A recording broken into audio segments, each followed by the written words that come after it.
Now, the cryptocurrency space has undoubtedly been in a lot of trouble recently, with central exchange after central exchange dying off, filing for bankruptcy, and essentially stealing customers' funds, right? Because when we deposit on these exchanges, we expect that we are depositing these funds into our wallets. But it's not the case. We are lending this money to these centralized cryptocurrency exchanges. They're doing whatever on earth they want to do with it. And when it comes time to pay us back, well, hey, that's their decision whether or not they want to pay us back, because it is an uncollateralized loan and we are unsecured creditors at that point. So it is definitely risky business to be depositing on any of these exchanges. And we've got one that could absolutely be next to go. We're going to discuss it. We're going to discuss the fallout. We're going to discuss what could be happening if they do go down. And of course, you're going to want to know who it is. So if it sounds like something you're interested in, let's get started.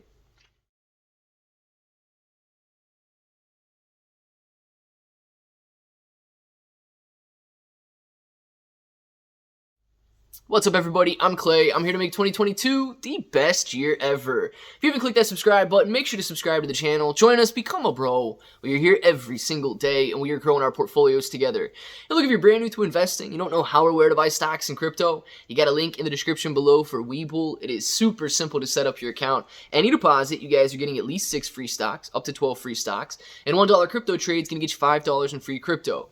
Now, if you want a crypto exclusive exchange where you can buy, sell, trade, do anything, you've got KuCoin and Binance down there. KuCoin and Binance offer rewards for the more active traders, and just be careful. I mean, if you are buying on KuCoin, Binance, it is much safer at this point of the game to hold on cold storage, to hold on DeFi wallets, and so on, as opposed to holding on these centralized exchanges, which may or may not be safe and secure at this point.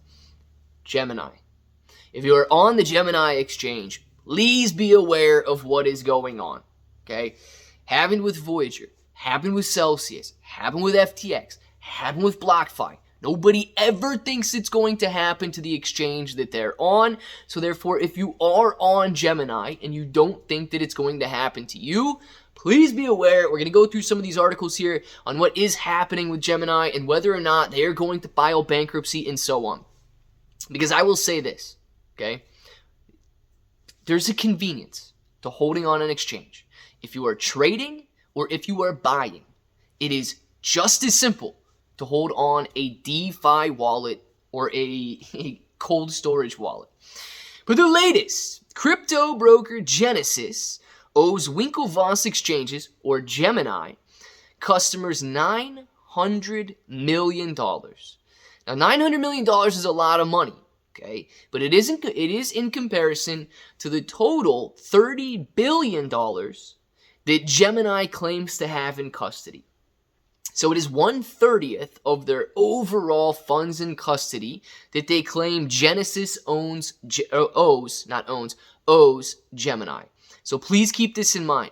Gemini is a very large exchange.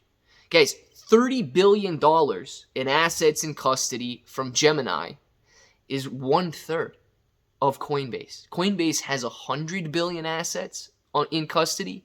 Gemini is 1/3 the size. If Gemini goes down, this is going to be detrimental. It could be just as big as FTX going down, if not even larger, because it goes to show that nobody is immune to this situation going on in the cryptocurrency world right now.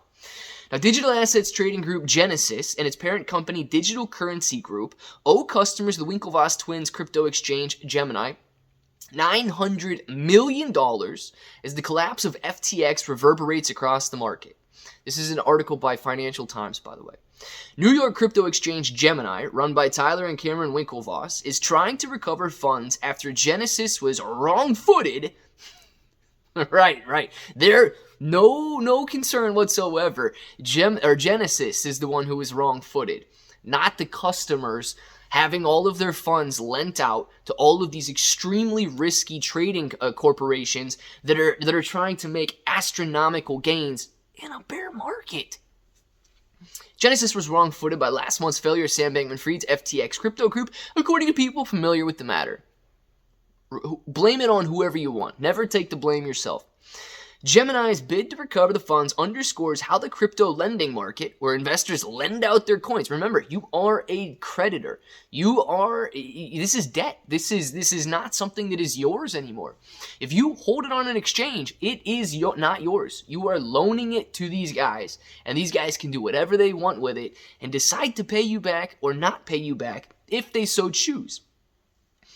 Lend out their coins in exchange for high rates of return, since it's the center of the industry's credit crunch.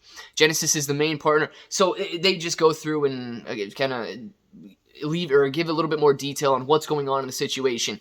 But guys, here's what we know. Gemini has roughly, I believe, 13 million active users. That's a very large exchange. They have $30 billion in custody assets, or assets in custody, meaning $30 billion in customer deposits on their exchange. It is 1/3 the size of Coinbase. That is huge. It is nearly, roughly half the size of Binance. This is a major exchange. And I know $900 million may not make or break Gemini.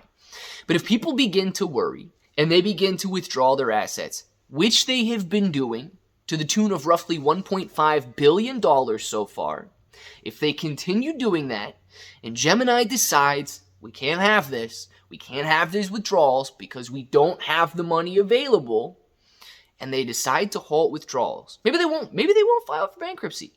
But if they decide to halt withdrawals, the cryptocurrency industry is going to be just uppercutted so hard that it lands upside down on its head.